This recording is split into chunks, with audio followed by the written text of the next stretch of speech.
So I believe it's featured problem next, is it, Barrett? Yep, as accordance with the listener. Yes, it is. So you've got one for us, haven't you? Yes. Now, I want to forewarn everyone about this because this one's quite scary. Oh. So if you're a little bit squeamish, don't listen to this bit. We'll put a timer of when you can jump ahead to the role-playing problem because this one might be a bit too much to handle for some people. Yeah, especially, and if you're driving, do pull over. We don't want to cause an accident. Mm-hmm. And I don't want to, again, foreshadowing again, if you're with your dog, I'd advise you to go to a different room where the dog isn't there. Yeah. If the dog follows you, just keep on doing it until the dog doesn't. Maybe even just put the dog in its box or something. But don't run because then they will run after you. Mm-hmm. And that'll make the experience even scarier. So let's get this. Let's get reading. Yeah. Hello, boys. Amanda here. I've got a little problem with my dog. What are you doing? Did that pick that up then? Yeah, it did. It was really loud. Sorry. Right. Hello, boys. Amanda here. I've got a little problem with my dog, and I don't know whether I can go to a vet about this. Basically, my dog is a vampire. I know, it sounds stupid. But hear me out. I got Vlad 3 years ago from a rescue centre, and I remember distinctly all the staff cowering away as the dog walked out with me. I assumed that they didn't like dogs at first, but then why would they work in a dog shelter? Anyway, when I got home, I opened the supplementary supplies that the rescue centre had given me. Inside, I found a hastily scribbled note. It said that Vlad only drinks warm blood plasma and is only satisfied with raw red meat as food.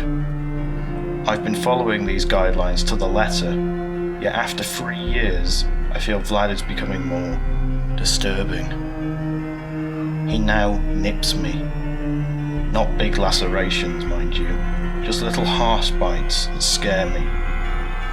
His eyes are now glowing red, and he only wants to go out for walks at night. In fact, he's never inside when it's dark. I feel this letter is too little too late, but can you help? Vlad is watching me as I write this. He can sense my fear. Please, you are my only hope. Amanda. I'm a little bit scared, but I'll be honest. So yeah, it's pretty, chilling to read that again. It's pretty chilling thinking about it, to be honest. I'm trying to put myself in Amanda's shoes, but I'm shaking. Mm-hmm. Especially if you know that a glowing dog is around you. Yeah. What she didn't mention is what colour the dog is, because if it's a black dog, then I think it's curtains. Yeah. I think you'd have to get the hell out of there, wouldn't you? Mm-hmm. Alright, where do we begin? Okay, so the dog itself, I'm torn between either letting the dog go or trying to coexist with the dog. Yeah. She's managed to coexist with the dog for 3 years, but it's now becoming of adulthood now, and knowing vampire dogs, this is when they start to really become quite menacing. So you know about vampire dogs before? I don't know about vampire dogs personally. I've never come across one. Okay. But I do know of ancient stories about vampire dogs. Right. I'm a big, as you know, I'm quite into sort of history. Yeah. And vampire dogs were very famous, especially in sort of more circles where if you lived on the Yorkshire moors or you lived in the Scottish Highlands, Yeah. big scary dogs are quite common things. Like the Beast of Bodmin Moor. Yeah. Yeah. That's quite a famous one, and It's honestly reminding me a lot of him. I'm sort of thinking about a canine exorcism. Are you? Yeah. I've never heard of it done, but surely if you can do it to a little girl, you can probably do it to a dog. I'm a little bit torn with the exorcism idea. Right. Simply because I don't want the demon getting out of this dog. Yeah, that's the thing. You've got to kind of be ready with a receptacle to get the demon in. Because if this demon got out, yeah, it's sounding pretty dire. Yeah. Whoever, if the demon possesses a human, goodness me. Oh, this is going to be bad. What if the demon got in a TV? That'd be quite bad. Demon TV? Yeah. Yeah. Or a computer. Oh, God. That'd be even worse.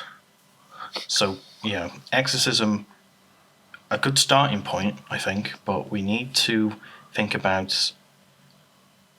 We need to be something safer. Something safer than an exorcism. I'm thinking we do a seance. A simple one. Right. A simple seance. Yeah, just a sort of back and forth conversation. Yeah. Because I feel like this demon may have had some victims. Amanda doesn't state how old Vlad is, but she doesn't say it's a puppy, so it could have had previous owners. Yeah. And knowing vampires, it could be in its hundreds. It could be a very old vampire dog.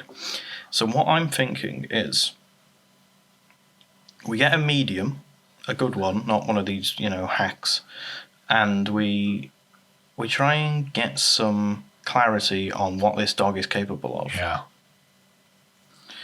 Once we have an idea of what this dog's capable of, then we can deal with the dog itself. I'm not wanting to kill it because it is a dog. Yeah. And if I advise, especially in Britain, if I advised to kill a dog on a podcast in Britain, I would be killed myself. Someone will be putting a stake through your heart.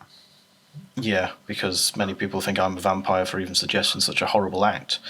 But this dog will have to be treated with the utmost caution. Yeah.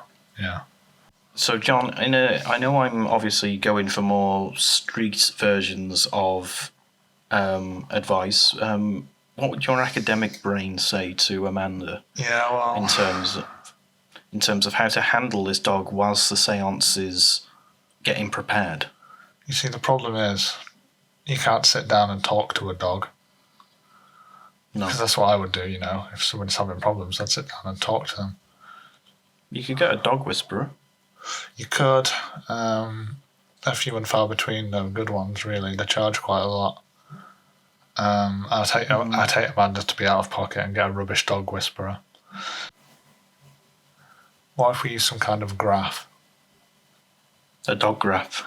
Yeah, I'm approaching it from a science point of view, see what I mean? Mm-hmm. Yeah. So if we get you some kind of apparatus, we could sort of plot the stuff that we measure, obviously, would go on a graph, wouldn't it? Yeah. And then you could read the graph, you could see where it goes, and from that you can predict where it will go. I think that's a really good idea. So that could be quite good. I can tell you where to get some good graph paper, and you want to use pencils as well, obviously, so you can rub out any mistakes. So I'd be tempted to go that way, to be honest, Amanda. I don't know how you feel about that. Yeah, I think the graph idea is pretty good, especially if she gets a board as well. A board's needed for those type of things. A big whiteboard, yeah, that'd be perfect. That'd be great. Yeah. I'd also try and get a dog cam. Yeah, dog cam, good shout. Dog cam. Stick it on the middle section of a dog. You stick it like a belt on the middle section of a dog. Yeah. You can see its head. Yeah. You can see where it's looking, what it's doing, and that can actually feed into the graph. Like how many times does it look left? How many times does it look right? Yeah, it's quite a simple algorithm to write. You can get it to feed into a computer, actually. I can show you how to do that. Another thing as well is that the amount of times a dog looks up and the amount of time a dog looks down is actually quite interesting, and it is actually can go very nicely with knowing which sort of world the dog is inhabiting. If it's looking down, it's looking at hell. Yeah. If it's looking up, it's looking at heaven, or paradise, or whatever you would like to call it, or space. I don't think dogs like space, apart from that one Russian one, but that's different. I wish we could ask Amanda some things, because I'm wondering. So it nips her. I'm wondering when it nips her and where it nips her. And I'm wondering what it's doing when it's sort of watching her and following her about. Yeah, we might need a follow-up here. We might need some sort of more clarity, Amanda, on more sort of detailed things your dog does. So if you would be so kind, if you're alive next week, to write another letter for us, just so we can help you out even more. As we speak, I am in the process of typing away and getting a medium over to your accommodation as we speak. Yeah. I'm not sure how long the seance will be or when it will take place, but usually it's within 2 weeks. So hopefully we can get someone over there to make sure there's some spiritual knowledge about this case. But I advise just to follow the medium's advice and to write in some more details to us. Yeah, that's my advice. One thing about the medium is, if they advise anything about crystals, steer clear. And that is just because dogs can react badly to crystals. People don't say that a lot, but they do. I thought crystals were pretty good, to be honest. I might have to throw some of mine out. Anyway, problem solved? Well, problem contained. Should we say that? Problem contained for now.